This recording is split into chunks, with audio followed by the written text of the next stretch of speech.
नमस्कार, एसटीजेड info TV देख रहे हैं आप और मैं हूं आपके साथ आकाश। हाजिर हूं इस वक्त की देश दुनिया की तमाम बड़ी खबरों के साथ। तो शुरू करते बिना किसी देरी के आज के समाचार बुलेटिन। लेकिन उससे पहले अगर आपने अभी तक हमारे चैनल को सब्सक्राइब नहीं किया है तो चैनल को सब्सक्राइब करके बेल आइकन को जरूर प्रेस कर दें, ताकि देश दुनिया की हर वो अहम खबर जो आपके लिए बेहद जरूरी है, आप उससे बेखबर न रह जाएं।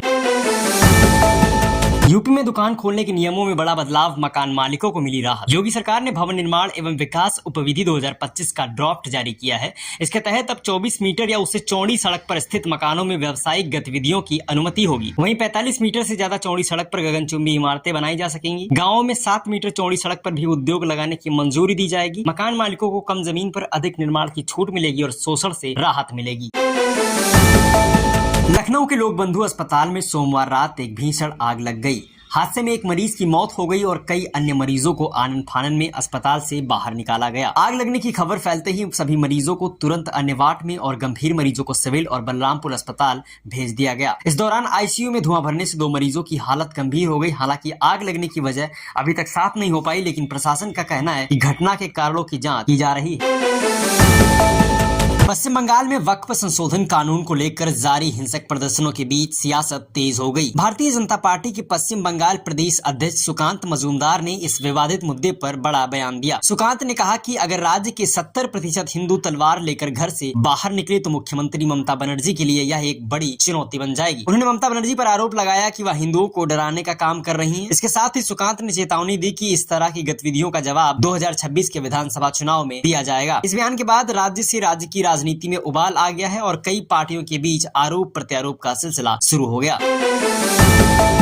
अफगानिस्तान में 5.6 तीव्रता का भूकंप, दिल्ली एनसीआर तक महसूस हुए झटके। बुधवार सुबह अफगानिस्तान के कुछ क्षेत्र में 5.6 तीव्रता का भूकंप आया, जिसके झटके दिल्ली एनसीआर, उत्तर प्रदेश, हरियाणा, पंजाब, राजस्थान और जम्मू कश्मीर तक महसूस किए गए। भूकंप सुबह 4:44 पर आया और इसकी गहराई लगभग 121 किलोमीटर तक रही। हालांकि अब तक किसी जानमाल के नुकसान की सूचना नहीं आई, लेकिन विशेषज्ञों ने लोगों से सतर्क रहने और आवश्यक सुरक्षा उपाय अपनाने की सलाह दी।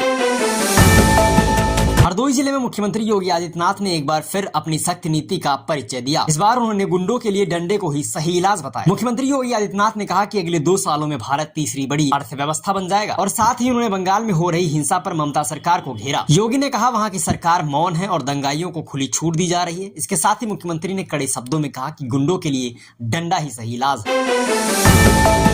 उत्तर प्रदेश के मुख्यमंत्री योगी आदित्यनाथ ने पश्चिम बंगाल के मुर्शिदाबाद और 24 परगना जिले में हुई हिंसा को लेकर बड़ा बयान दिया। मुख्यमंत्री योगी आदित्यनाथ ने कहा कि लातों के भूत बातों से नहीं मान, दंगाइयों को डंडे से ही समझाना पड़ेगा। योगी ने बंगाल के मुख्यमंत्री ममता बनर्जी को भी निशाने पर लिया और कहा कि वे दंगाइयों को शांतिदूत कहती हैं। सीएम योगी ने बंगाल में हो रही अराजकता पर कड़ी कार्रवाई की बात की और कहा कि अगर हिंसा पर काबू नहीं पाया गया तो इसे पूरी तरह से खत्म करना होगा।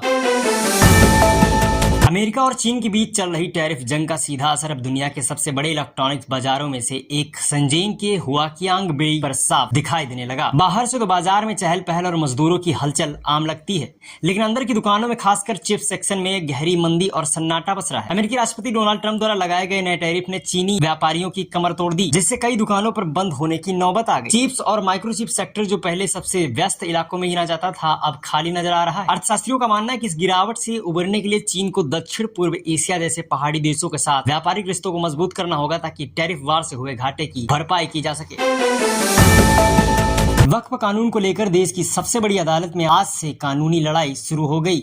सुप्रीम कोर्ट में इस कानून के खिलाफ 73 से ज्यादा याचिकाएं दायर की गई हैं, जिन पर चीफ जस्टिस संजीव खन्ना की अगुवाई वाली 3 जजों की बेंच सुनवाई कर रही है। केंद्र सरकार द्वारा हाल ही में सांसद से पारित कराए गए वक्फ संशोधन अधिनियम 2025 को एआईएमआईएम प्रमुख असदुद्दीन ओवैसी, जमीयत उलेमाए हिंद, एआईएमपीएलबी और कांग्रेस सांसद इमरान प्रतापगढ़ी सहित कई संगठनों और व्यक्तियों ने चुनौती दी। अब तक 10 याचिकाएं सूचीबद्ध हो चुकी है और कई अन्य याचिकाएं दाखिल की गई। केंद्र सरकार ने कोर्ट में केविएट दायर कर यह आग्रह किया है कि सरकार का पक्ष सुने बिना कोई आदेश ना पारित किया जाए। यह सुनवाई इस विवादास्पद कानून को लेकर आने वाले दिनों में बड़ा कानूनी मोड़ साबित हो सकती है।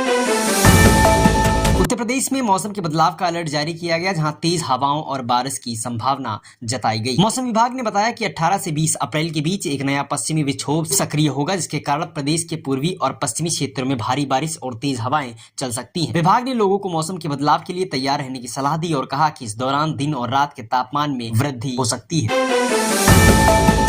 तो फिलहाल के लिए बस इतना ही। देश दुनिया की हर बड़ी खबर पर हमारी पैनी नजर बनी रहेगी। देखते रहिए आप STJ Info TV, जहां खबरें मिलती है सबसे पहले और सबसे सटीक अंदाज में। मैं हूं आकाश, फिर हाजिर होंगे एक नई रिपोर्ट के साथ। तब तक के लिए नमस्कार, जय हिंद, वंदे मातरम।